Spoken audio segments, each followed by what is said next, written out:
নমস্কার বন্ধুরা, আজকে মিঠুর রান্নাঘরে সবাইকে স্বাগত।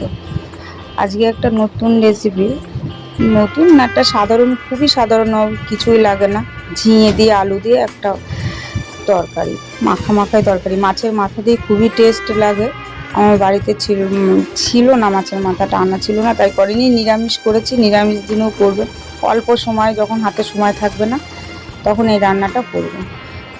কড়াইটা গরম হয়ে গেছে, তেল ঢেলে দিয়েছি 1 চামচ মতন।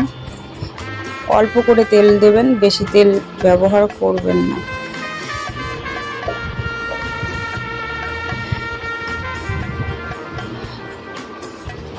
আমি ঝিঙে আলু আগের থেকে কেটে রেখেছিলাম, বড় দেখে একটা আলু ছোট ছোট করে সরু করে কেটে নিয়েছি। বেশি আলু দেওয়া গেলে ভালো লাগবে না, বেশি আলু দিতে হবে না। একটাই আলু বড় বড় করে কেটে নিয়েছি, ছোট ছোট করেই হয়েছে, বড় আলু। আলুটা একটু হালকা ভাজা হয়ে গেছে, বেশিক্ষণ ভাজিনি, যেহেতু সরু সরু আছে।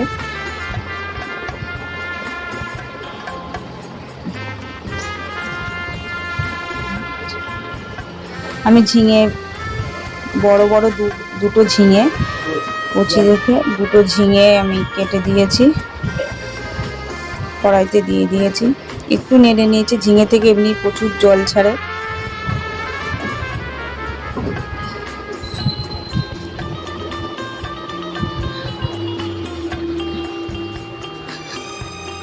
একটু ঢাকা চাপা দিয়ে দিলাম, ভালো লাগছে না। ঢাকনা খুলে দেখি ঝিঙে নরম হয়ে এসেছে। আমি নুন হলুদ কিছুই এতে এখনো দিইনি।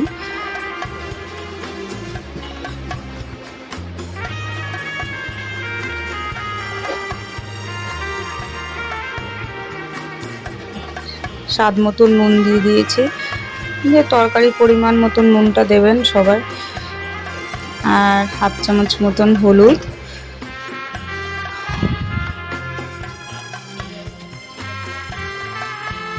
আর এই যে একটা মশলা আমি পেস্ট করে নিয়েছি, মশলাটা আমি দেখাতে পারিনি, করেছিলাম। সর্ষে, অল্প করে সর্ষে, সাদা জিরে, কাঁচা পাকা দুটো লঙ্কা, সামান্য একটু আদা একসাথে মিক্সড করে মিক্সারে করে নিলে ভালো হয়। আমি শিলেই বেটে নিয়েছি, সময় না থাকলে মিক্সারে করে নেবেন, নাহলে আমি শিলে একসাথে মশলাটা বেটে দিয়েছি। এই অল্প দুটো সর্ষে, দুটো জিরে, সামান্য একটু আদা, আদা বেশি নয়, কাঁচা পাকা লঙ্কা একসাথে বেশ ভালোই লাগে এই তরকারিটা খেতে। আপনাদের এমনি যদি মাছের মাথা দিয়ে করেন তবে খুবই ভালো লাগে খেতে। নিরামিষও করেন, নিরামিষের দিন করে দেখবেন, এইভাবে নিরামিষটা করবেন। মশলাটা বেশ একটু কষিয়ে নিয়েছি। ঝিঙে এমনিই জল ছাড়ে, ও যতই কষানো ও শুকোবে না।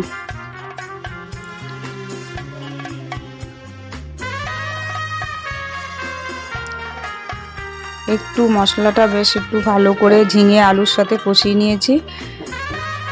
পাশে গরম জল বসিয়ে দিয়েছি, কিছুটা জল দেবো, বেশি জল দেবো না,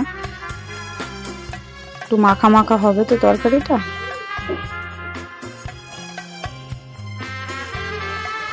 জলটা বেশি পড়ে গেছে।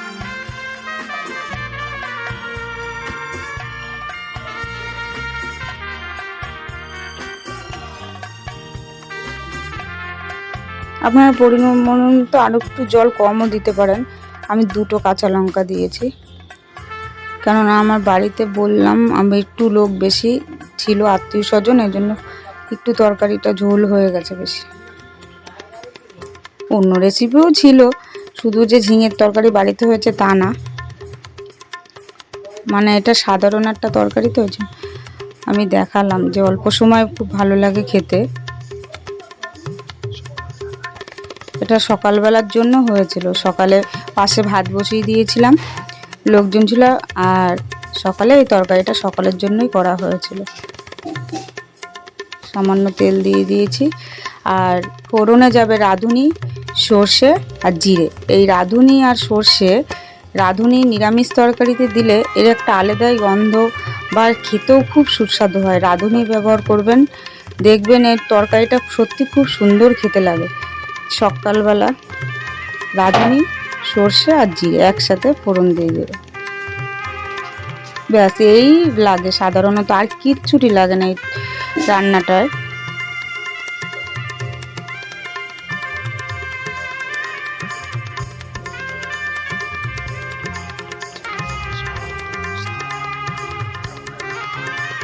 ঝিঙে দিয়ে মানুষ পোস্ত, ঝিঙে পোস্তটাই খায়, ভালো লাগে ঝিঙে পোস্ত খুবই। আমি ঝিঙে পোস্ত রান্না করেছি, ওটা ভালো, কিন্তু এইভাবে ঝিঙের তরকারি এর মধ্যে মাছ দিয়ে করলে, মাছের ঝোলও খায় ঝিঙে দিয়ে, কিন্তু মাছ না থাকলেও নিরামিষের দিন সকালবেলা করে দেখবেন, সত্যি খুব সুন্দর খেতে লাগে, ভালো লাগে। কিছু কিছু অসাধারণ মশলা কম দিয়ে বেশ সাধারণ একটা তরকারি ঝোল ঝোল বেশ ভালোই লাগে।